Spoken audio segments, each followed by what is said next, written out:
Ойбай, несиесіңіз? Мен ешқашан несие алған емеспін. Иә, біз де соны байқадық. Сіздің жеке нөміріңізді біреу қолданып жатыр. Егер тез арада әрекет етпесек, сіздің атыңызға қарыз ілінеді. Ойбай,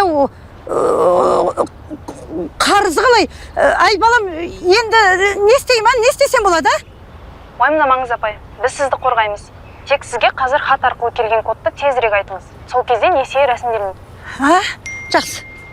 Міне бір код келді. Балам-ау, сендер шынымен банк қызметкерісіңдер ме? Әрине, біз сізге көмектесіп жатырмыз ғой. Уақыт жоқ, тез айтыңыз, әйтпесе несие күшіне енеді. Жақсы.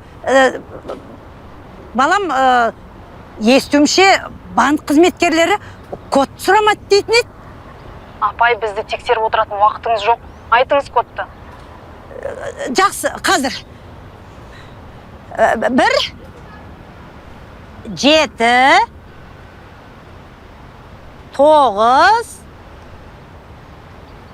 сасы қоңыз.